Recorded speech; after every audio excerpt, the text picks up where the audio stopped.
nothing short of a great recommendation by the Irvine Committee, who, after touring the Caribbean, put forward the ideal that brought the region's first university to life. And in 1945, the University College of the West Indies, UCWI, was born. It was October 1948 that the region's first university opened its doors, welcoming its first cohort of medical students into the undergraduate program. So the University College of the West Indies, which is how it started, took its first students in 1948. The first principal actually came a couple of years before. He came in November of 1946, and his name was Thomas Taylor. He was an Englishman. The university had been recommended by the Irvine Committee, which is important, of course, for the name of Irvine Hall. The Irvine in the committee was Sir James Irvine, who was the chair of the Irvine Committee, which went around the Caribbean in 1944 and in 1945 recommended the establishment of a regional university before the West first came. The first students were 33 medical students. Apparently there were about 800 persons applying for the 33 positions that came to the university from all across the Caribbean. They were students from about 9 Caribbean countries. Maybe a little less than half of those students were Jamaicans. And there were persons from Guyana, Antigua, Grenada, Turks and Caicos, a number of different countries of the Caribbean, Trinidad and Tobago, Barbados, and so on.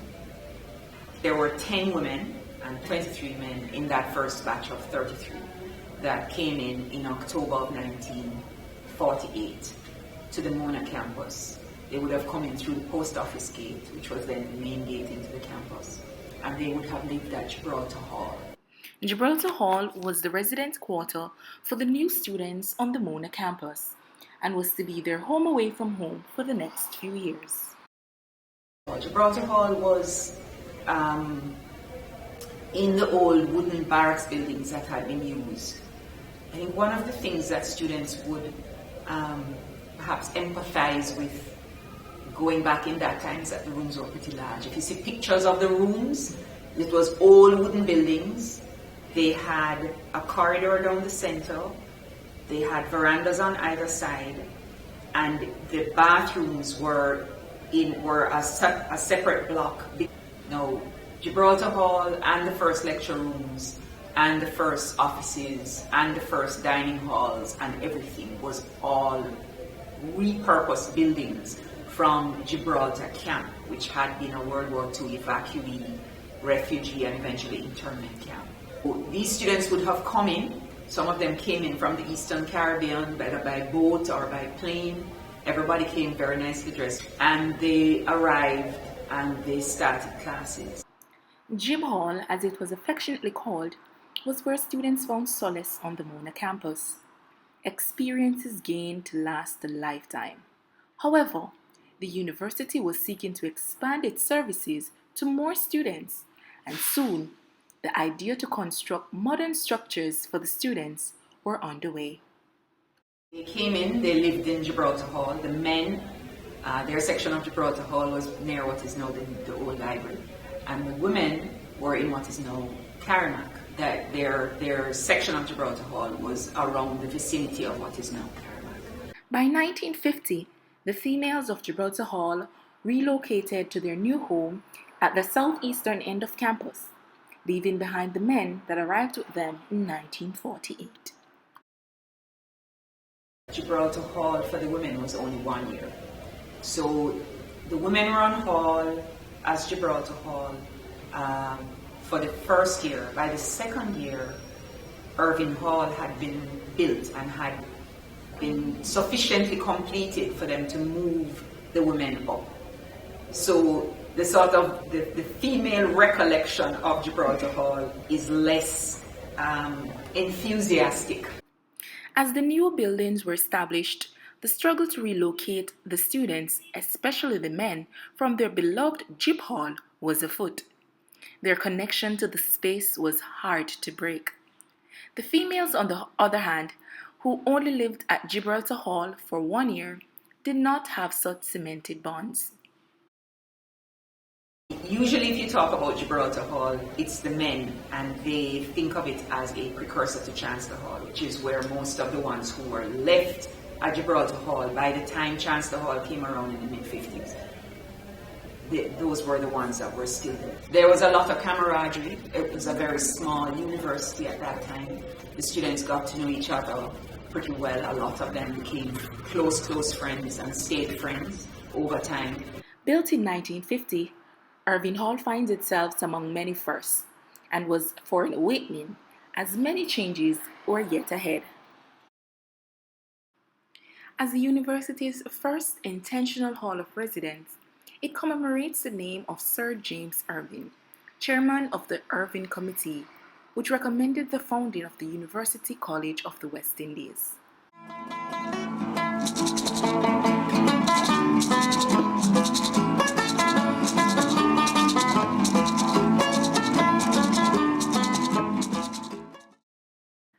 The students who moved to the new Hall of Residence enjoyed the facilities as all were made for their comfort. New bathrooms, bedrooms, and soon a dining hall was built, and nothing was sweeter. What this meant for the new Irvinite was that the long walks to Jib Hall's dining room would come to an end. Irvine Hall came, and many halls came soon after. And before the men and women of the UCWI knew it, the Gibraltar Hall was no more. It was lost in the history of this evolving institution. Being the first at Mona also meant there was room for changes, as attempts were made to improve and action progress. In 1950, Irvine Hall accommodated both male and female, but by 1953, it became a hall for female only. But it wasn't soon after that in 1959, Irvine was once again a hall for both male and females. Irvine Hall opened. It opened with two male blocks and two female blocks. The women were on one side and the men were on one side. The first women in the female blocks would have been the women of Gibraltar Hall. The men in the hall were apparently, for the most part at least, new students. And then later on, when Taylor and Chancellor opened, Taylor and Chancellor were both male halls. And at that point, the Irvine Hall became a women's hall. Despite the changes and transitions, the spirit of those who occupied Irvine Hall were not shaken. Instead, it forced the Irvinites to be united, and from this, a beautiful and unique culture was formed. Were you ever sting by a bee? A bumblebee. In the heart of your own country. Your own country. Well, I feel a sting on the bottom and look to see what was wrong. A swarm of bees around me and threaten my property. Them stinging you and you quiet because you don't have a bees. Them stinging me and I don't like it because I can't live in trees. One thing was that Irvine Hall always had students from all over the Caribbean. Yes. So it was unique for the mix of students from Eastern Caribbean and from up there. Apart from the fact that we were diverse in terms of the people from the region, we were very conscious of the performing arts as an expression of the culture and an expression of the similarities and the differences in the region. There was another opportunity for involvement as a student in culture. Irvine Hall was known as the most diverse hall on the UWI Mona campus. People from all across the Caribbean were represented in the space, creating a melting pot of Caribbean cultures. This unique culture that was formed within the walls of Irvine Hall provided the perfect environment for the creative individuals as they were able to discover themselves, unearth their talents, develop their skills, and create dreams.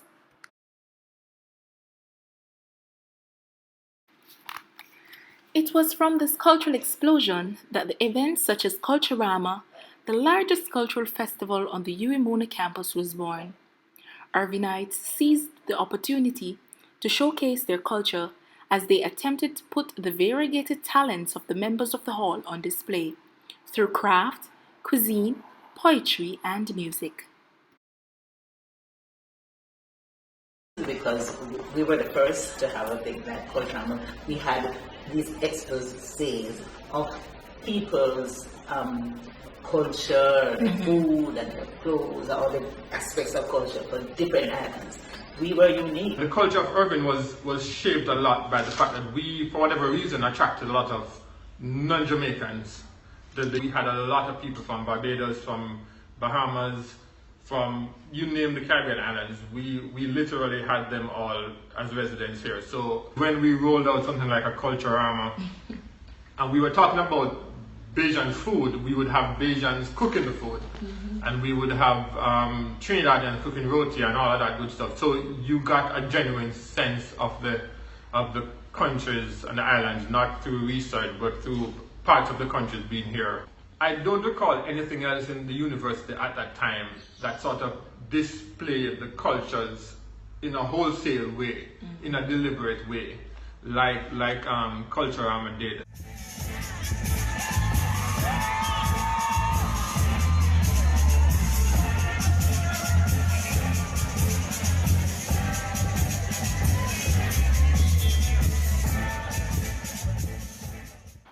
The reach of the Irvinites' talents could not be contained within the bounds of Irvinia, and so many groups, events, and successful businesses such as Flawless Lightings, Bay Success, the University Singers, and the Playboys were formed and flourished within Irvine. The Playboy Steel Pan Group was formed in 1967 by a group of Irvinites. The Playboys were an integral team to the formation of the university's first steel band, known as UWI Steel, when they merged with other steel band groups at the university in 1973. By 1977, the steel band group was renamed UWI Panaridium Steel Orchestra and still exists today. The Irvinites really took the arts and entertainment industry by storm. Today, Irvinites all across the Caribbean dominate the cultural arts and entertainment industry. It is true that the Irvinites can be described as nothing short of versatile and talented. While the arts and entertainment scenes are being dominated, Irvine Hall also enjoy its fair share of athletic dominance. Irvine Hall was no doubt late to the scene of athletic competitiveness, as the early 1950s saw Irvine being the only female hall on the UWI campus with no competition. Unlike the other halls, Chancellor and Taylor, who competed fearlessly. The Irvinites had spirit for fun competition. Win or lose, the vibes of the Irvinites remained untouched.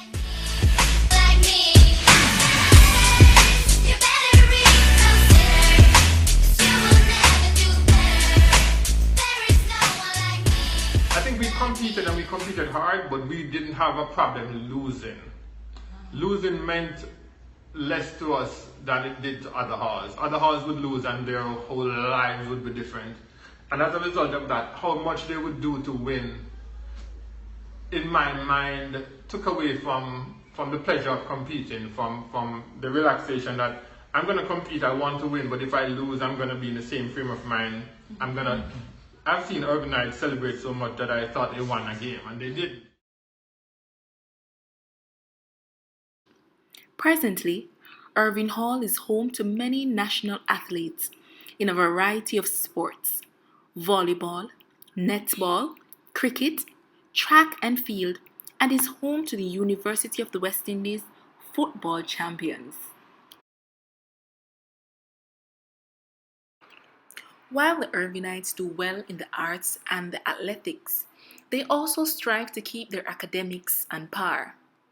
Many successful students and world leaders came through Irvine Hall and has mastered the trades right across the board.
The Irvinites can be very passionate about their home of abode, and while they enjoy the camaraderie and the vibes, like any family, they can cause trouble in the house.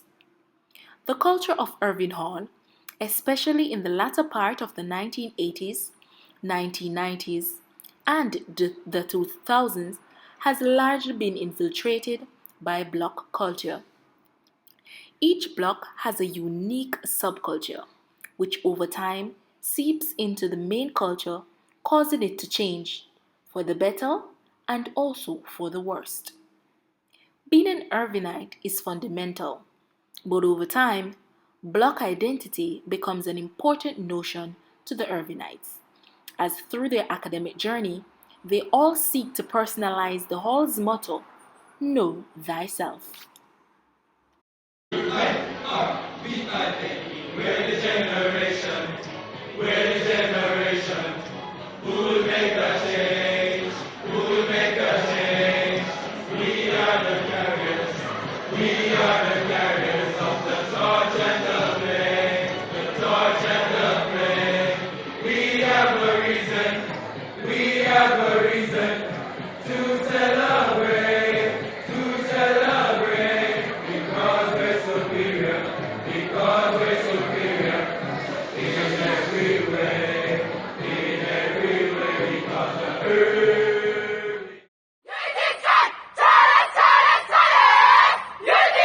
Life on the blocks of Irvine Hall has left many Irvinites with fond and not so fond memories of their time at the UWI, as block rivalry has become second nature in Irvine.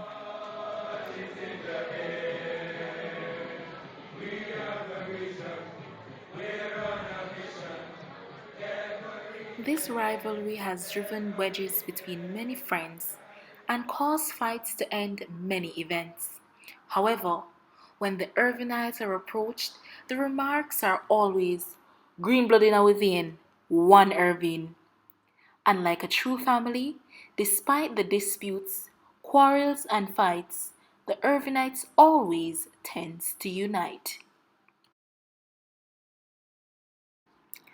Irvine Hall has undergone many changes and experienced many seasons of transition since the 1950s. And once again, Irvine Hall found itself among another first. Irvine Hall is now the first traditional hall on the UWI Mona campus to be rebuilt after 67 years. Welcoming this new model through the public-private partnership of 138 Student Living and the UWI may however mean saying farewell to many of the traditions and cultures the Irvinites have come to learn and cherish. A lot of physical infrastructure, cultural norms that Irvinites feel are under threat from this public private partnership. And they felt in the beginning that they were not given proper consideration. So there was a significant amount of consultations and negotiations to get the developers and the campus to place some value on what the Irvinites were telling them were important to them. And this was a big transition. Coming off of this, Irvine was not kept in Irvine this year. So Irvine was operating from a temporary location in one of the newer buildings on campus that belong to 1 through 8 student living, who is doing the new public-private partnerships housing on campus. That was a phenomenal transition for Irvine. It's almost like being in sojourn. I think of it as the children of Israel coming out of a land that they had known and moving to a foreign land. But what is interesting about this transition is that the students are doing their best to adjust, and all they're asking for is for their history and heritage that's meaningful to them to be maintained. Was the move and the demolition of our structure. I think that one hurts everyone to their core because everyone is like, oh gosh, the structure is what made Irvine. And without the spine and the vine and the vibes, everything would have gone. Or how that has manifested itself is that Irvine Hall would be demolished essentially, and new infrastructure in the 138 design, which are the tall 6-story towers, be put in place. For many Irvinites, this represented a threat to their culture, a threat to their history, a threat to their heritage. This possibly is the biggest transitional impact for Irvine Hall, both past and present. One of the things that's important for students to understand, though, is that things change all the time. Some people say the only thing that's constant is change. And so one of the things we have to do is better manage the change. Actual move coming down here, I can say it was for the best because lots of the rivalry that existed on Old Irvine did not exist down here mostly. So like the whole of this block now talk to that block, this block now, like the freshers and seniors trying to get along.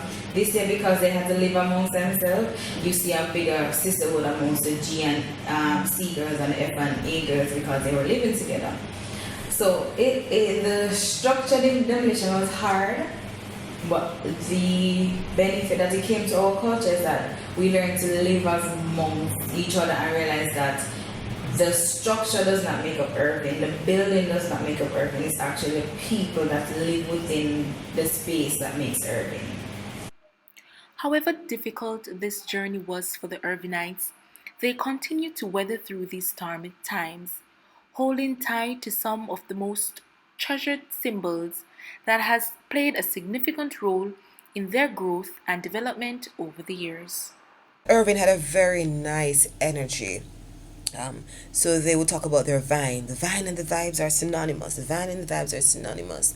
Historically, the vine, which connected all the blocks in Irvine Hall, was a center of political thought, ideas, fun, interactions, discussions.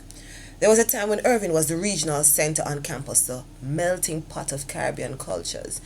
And a lot of the Caribbean leaders would have said that it was on Irvine Hall that their political ideologies were formed, fleshed out, and made more complete from the different interactions from persons across the different Caribbean islands. So that vine became very, very powerful in Irvine Hall and very significant to the persons who have lived in Irvine Hall. When we speak to alumni from the 60s and 70s, the vine is their life. That was where Caribbean identity and Caribbean life happened live and in living color without setting foot outside of Jamaica for the Jamaicans who were here. And it was where persons traveled the entire length and breadth of the Caribbean by being in just one space. These changes and transitions have no doubt shaken the spirit of the Irvinites, tested their culture and their vibes. But the Irvinites are still standing. Irvinia is still alive, for it is not the structure that makes the hall, but rather the people. For they are bold enough to endure anything, from beginning to the end. Irvinites are standing brave and tall, For in their unity is strength. They are skilled, experienced, and equipped, as they remain superior and supreme. For while all the rest are soft and weak, the Irvinites soar high above the rest. The Irvinites have truly embodied what it means to be an Irvinite. Father Irvine shall forever be proud. Until we truly know ourselves.